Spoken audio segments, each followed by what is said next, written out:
Father, and of the Son, and of the Holy Spirit. Amen. The grace of our Lord Jesus Christ, and the love of God, and the communion of the Holy Spirit be with you all. And with your spirit. Warm welcome to today's Eucharistic celebrations. Today's Mass intention is offered for all the elderly who are suffering, that God may be their strength. Today we will reflect on the life of St Bertilla. Bertilla grew up witnessing the many ills of the world at large, its deceptions and follies, and earnestly sought to renounce it. She joined a monastery under the rule of Saint Columban. She trained in the strictest practices of monastic perfection.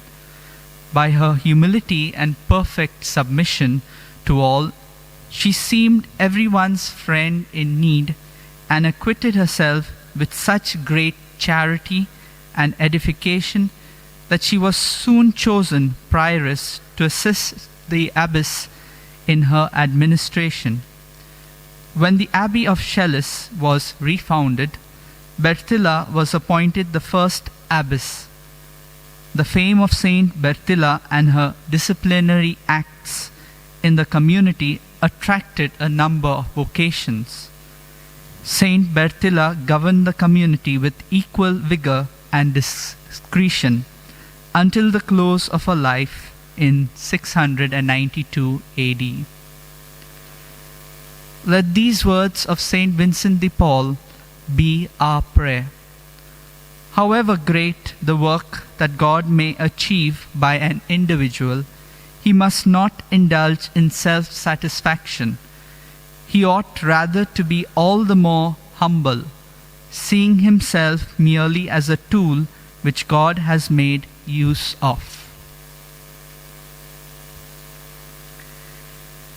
Brethren, let us acknowledge our sins and so prepare ourselves to celebrate the sacred mysteries. I confess to Almighty God and to you, my brothers and sisters, that I have greatly sinned in my thoughts and in my words, in what I have done and in what I have failed to do, through my fault, through my most grievous fault. Therefore I ask Blessed Mary, ever Virgin, all the angels and saints, and to you, my brothers and sisters, to pray for me to the Lord our God. May Almighty God have mercy on us, forgive us our sins, and bring us to everlasting life. Amen. Lord, have mercy. Lord, have mercy. Christ, have mercy. Christ, have mercy. Lord, have mercy. Lord, have mercy. Let us pray. Almighty and merciful God, by whose gift your faithful offer you right and praiseworthy service, grant, we pray, that we may hasten without stumbling to receive the things you have promised. Through our Lord Jesus Christ, your Son, who lives and reigns with you in the unity of the Holy Spirit, one God, forever and ever. Amen. A reading from the letter of St. Paul to the Philippians. We are the true circumcision who worship God in spirit and glory in Christ Jesus, and put no confidence in the flesh. Though I myself have reason for confidence in the flesh also.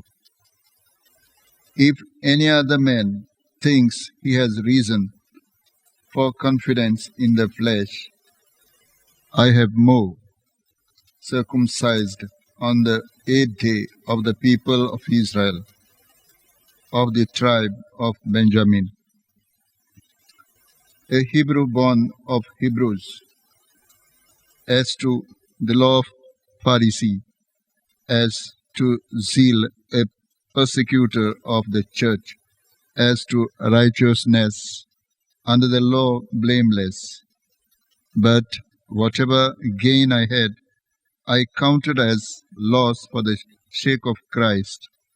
Indeed, I count everything as loss because of the surpassing worth of knowing Christ Jesus my Lord.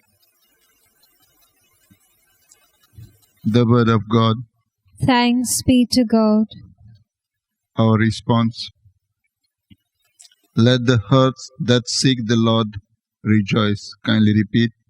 Let the hearts that seek the Lord rejoice. Oh, sing to the Lord, sing His praise.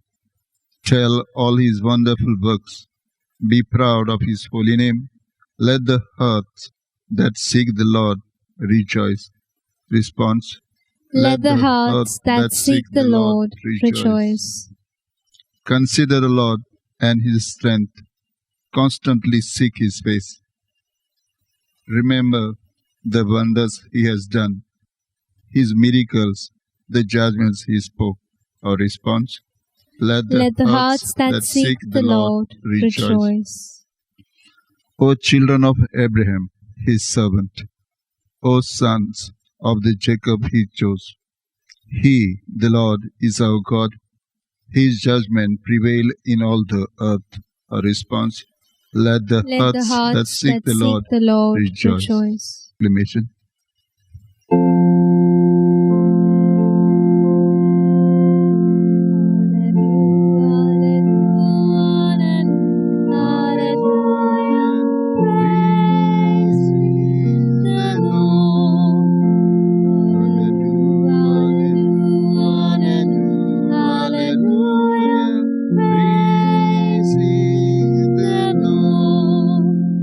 Our Savior Christ Jesus abolished death and brought life through the gospel.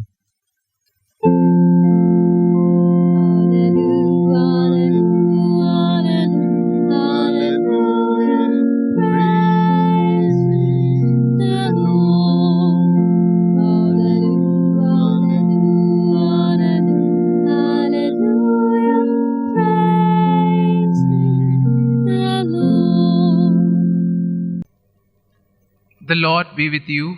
And with your spirit. A reading from the Holy Gospel according to St. Luke. Glory to you, O Lord. The tax collectors and sinners were all drawing near to hear Jesus. And the Pharisees and the scribes murmured, saying, "This man receives sinners and eats with them."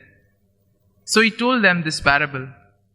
What man of you, having 100 sheep, if he has lost one of them, does not leave the 99 behind in the wilderness and go after the one which is lost until he finds it? And when he has found it, he lays it on his shoulders, rejoicing.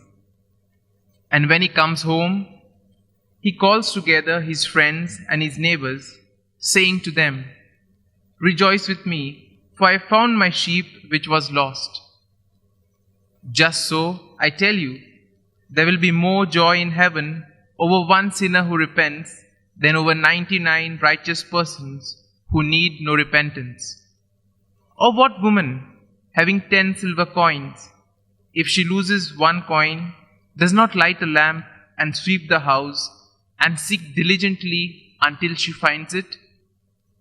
And when she has found it, she calls together her friends and neighbors, saying, "Rejoice with me, for I found the coin which I had lost." Just so, I tell you, there is joy before the angels of God over one sinner who repents. This is the gospel of the Lord. Praise to you, Lord Jesus Christ. My dear friends, today we shall reflect on the theme, Everything Matters. We see that sometimes we as humans, we have this tendency of valuing something more than the other, of giving something a more preferential treatment than others. And therefore we can ask ourselves this question: do you ever feel resentful or do you get upset when somebody else gets treated better than you think they deserve? I'm sure all of us can relate to this. Many times we see and say to ourselves, how come this man is getting rewarded so much? he has done this, this and this. And we are so good at it that we can even make a list with details of the day, hour and the time when he has not obeyed the rules or when he has misbehaved. And we see that in the gospel today, the scribes and the Pharisees, they took offense at Jesus. Why? Because Jesus was eating and meeting with sinners and the tax collectors. And therefore, we see that Jesus went out of his way to treat them as his friends. And if you look at the cultural context of that time, for the scribes and for the Pharisees, these tax collectors and sinners were like outcasts. And therefore, mingling with them would make one impure. And therefore, because of this aspect of purity, they used to always shun them and keep them away. But we see, for Jesus and for the kingdom of God, these things don't matter. St. Paul, in the letter to the Philippians, tells us that whatever he once considered as gain, he now considers it as a loss. And my dear friends, that is what exactly happens when we encounter Christ. He opens our eyes, he opens our hearts, and then we are able to value and see what really matters in our lives. For St. Paul, Jesus was everything, because Jesus was the center of his life. And therefore he exhorts us today to make Jesus as that center in our life and focus our life around Jesus. A glance at the life of St Bertilla reminds us that how she lived her life, and through her life she was able to edify others. She was able to be a friend to all whom she met. She was charitable and at the same time willing to help those in need. And all this was possible because Jesus was at the center of her life and of a deep relationship with God. Today's gospel asks us a similar question. Do you judge others with mercy or disdain? Do you judge them with kindness or harshness? We see that the Pharisees were shocked when they saw Jesus freely meeting with sinners and even going to their homes and eating with them. Now many of these sinners and tax collectors, they used to come to listen to Jesus because it was Jesus' word that attracted them. Because Jesus spoke with so much experience, with so much authority. And whenever they came to Jesus, they felt nice. They would feel a renewal, and that is why they were attracted to him. But when the scribes and the Pharisees see this, they question Jesus' motive and the practice of eating with sinners and associating with them. And as a result, Jesus responded to the scribes and Pharisees by giving two parables about a lost sheep and the lost coin. And this was basically to help the Pharisees and the scribes challenge their own thinking and judgment. We may ask, what is the point of Jesus' story about a lost sheep and a lost coin? Well, the main aspect of this is finding and restoring what has been lost. Now, in Jesus' time, the shepherds would normally count their sheep at the end of the day to make sure that everyone was there. Now, since sheep, by their very nature, are social, even if one strays away, they can quickly become bewildered and neurotic. And therefore, Jesus asked them the question, who among you would leave the 99 sheep behind and go in search of the one? I'm sure in today's world, and even if Jesus had to ask us this question, many would think and say, 99 are here, let me be happy with these 99. If I go to search for that one, if something happens, if a wolf comes and takes away 2 or 3, I may end up losing more rather than end up losing one here. But we see that the logic of the world is completely different to the logic of the kingdom of God. Because for God, everyone matters, everyone is precious. And that is how God deals with us when we return to Him, with all our sin, with all our brokenness and our weaknesses. And similarly, in the next parable, we see that the housewife who lost a coin faced something of an economic disaster. The coin was very precious to her, a tenth of her wealth. And therefore Jesus compares His care for us to this. Everything matters to Him. And therefore when we turn to Him with all our faults, with all our defects, He welcomes us with open arms. And we see in prayer, we are able to give our whole self to God, to offer everything, whatever has been troubling us, to Jesus. We see that for the woman and for the shepherd, the finding of that one sheep and the finding of that one coin gave so much joy that they were willing to celebrate. And that is what happens when we turn back to God. When anyone who converts and repents, there is rejoicing and there's celebration in the kingdom of God. And therefore it is good for us to think today that we may realize that sometimes it's important to remove the cobwebs which are there in our heart, to sweep, mop the heart, so that in doing so, we may not only make the place ready for Jesus, but at the same time we may find something which we probably have been searching for a very long time. And the main aspect of these two parables could also be bringing the lost to the community of faith. Now both the shepherd as well as the housewife, they search until they find what is lost. They are persistent, and we see that their persistence pays off. They both instinctively share their joy with others, and that is what happens in the kingdom of God. And that is why, my dear friends, today in a very special way, let us pray that we too may look at ourselves, that we too may be able to repent, that we may be able to turn back to God, to offer up all our brokenness, all our sinfulness to Him, and return to Him. And therefore, we can ask ourselves this question: do I take personal responsibility in bringing those in my community back, or do I think that it is the responsibility of the church or the pastors or the priests? And now, my dear friends, let us put all our trust, faith and confidence in the Lord and ask us so that He may be with us during these trying times of the pandemic. Almighty and merciful God, who show your love to all creation everywhere, hear graciously the prayers we make for all those affected by the coronavirus in various parts of the world. We come before you asking for a quick control of the outbreak, for a healing of those affected, for the victims and their families. We pray for the doctors doing research that an effective vaccine to combat the sickness is speedily found. We pray for the government and the health authorities that they may take appropriate steps for the good of the people. We make this prayer through Christ our Lord. Amen.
Pray, brethren, that my sacrifice and yours may be acceptable to God the Almighty Father. May the Lord accept the sacrifice at your hands, for the praise and glory of His name, for our good and the good of all His holy church. May these sacrificial offerings, O Lord, become for you a pure oblation, and for us a holy outpouring of your mercy, through Christ our Lord. Amen. The Lord be with you. And with your spirit. Lift up your hearts. We lift them up to the Lord. Let us give thanks to the Lord our God. It is right and just. It is truly right and just, our duty and our salvation, always and everywhere to give you thanks, Lord, Holy Father, Almighty and eternal God, for in goodness you created man, and when he was justly condemned, in mercy you redeemed him through Christ our Lord. Through him the angels praise your majesty, dominions adore, and powers tremble before you. Heaven and the virtues of heaven, and the blessed seraphim, worship together with exaltation. May our voices, we pray, join with theirs in humble praise as we acclaim. Holy, holy, holy, Lord God of hosts, heaven and earth are full of your glory. Hosanna in the highest. Blessed is he who comes in the name of the Lord. Hosanna in the highest. You are indeed holy, O Lord, the fount of all holiness. Make holy, therefore, these gifts, we pray, by sending down your Spirit upon them like the dewfall, so that they may become for us the body and blood of our Lord Jesus Christ. At the time he was betrayed and entered willingly into his passion, he took bread, and giving thanks broke it, and gave it to his disciples, saying, "Take this, all of you, and eat of it, for this is my body, which will be given up for you."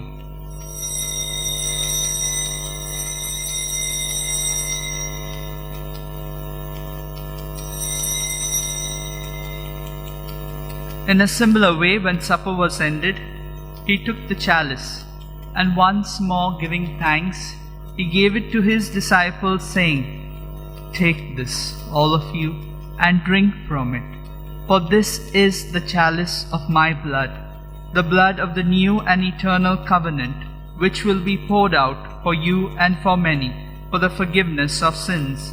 Do this in memory of me."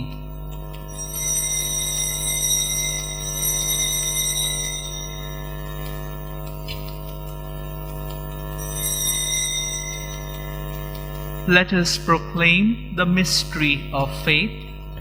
When we eat this bread and drink this cup, we proclaim your death, O Lord, until you come again. Therefore, as we celebrate the memorial of his death and resurrection, we offer you, Lord, the bread of life and the chalice of salvation, giving thanks that you have held us worthy to be in your presence and minister to you. Humbly we pray that partaking of the body and blood of Christ, we may be gathered into one by the Holy Spirit. Remember, Lord, your church spread throughout the world, and bring her to the fullness of charity, together with Francis our Pope, and Philip Neri our Bishop, and all the clergy. Remember also our brothers and sisters who have fallen asleep in the hope of the resurrection, and all who have died in your mercy. Welcome them into the light of your face. Have mercy on us all, we pray, that with the Blessed Virgin Mary, Mother of God, with Saint Joseph her spouse, with the blessed apostles, and all the saints who have pleased you throughout the ages, we may merit to be co-heirs to eternal life, and may praise and glorify you through your Son, Jesus Christ.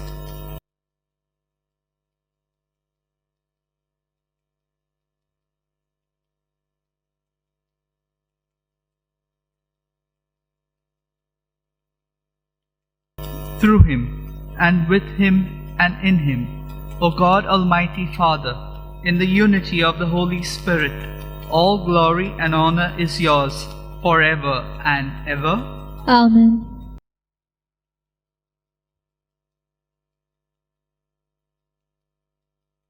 At the Saviour's command, and formed by divine teaching, we dare to say, Our Father, who art in heaven, hallowed be thy name.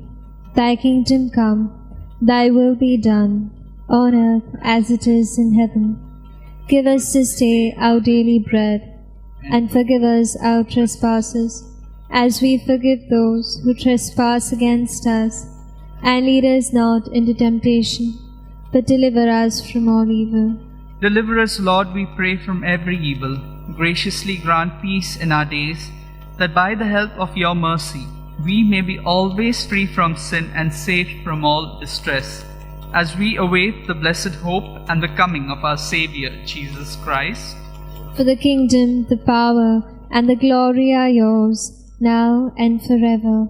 Lord Jesus Christ, who said to your apostles, "Peace I leave you, my peace I give you," look not on our sins, but on the faith of your Church, and graciously grant her peace and unity in accordance with your will, who live and reign forever and ever. Amen. The peace of the Lord be with you always. And with your spirit. Let us offer each other the sign of peace.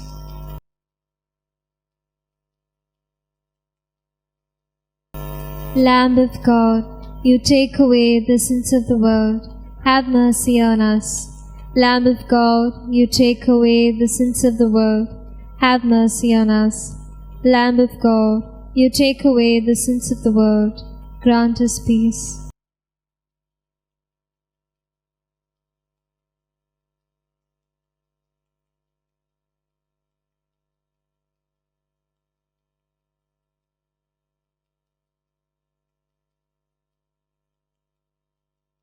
Behold the Lamb of God. Behold him who takes away the sins of the world. Blessed are those called to the supper of the Lamb. Lord, I am not worthy that you should enter under my roof, but only say the word, and my soul shall be healed. My Jesus, I believe that you are present in the most holy sacrament. I love you above all things, and I desire to receive you into my soul. Since I cannot at this moment receive you sacramentally, come at least spiritually into my heart. I embrace you as if you were already there, and unite myself wholly to you. Never permit me to be separated from you. Amen.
Let us pray.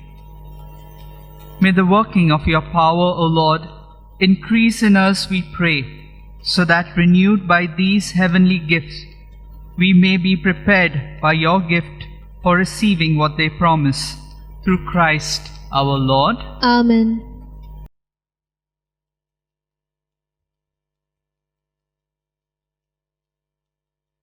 Prayer to St. Francis Xavier. O devoted servant of God, St. Francis Xavier, your heart was burning with love for Jesus. Impelled by this love, you went from country to country and spent yourself unto death, proclaiming the name of Jesus and the good news of salvation. That is why the Father filled you with glory in heaven and preserved your body from corruption here on earth. Filled with joy for these unique gifts, we join you in praising the Father. And now we ask your intercession for ourselves. Let's silently pray for the grace that each of us require.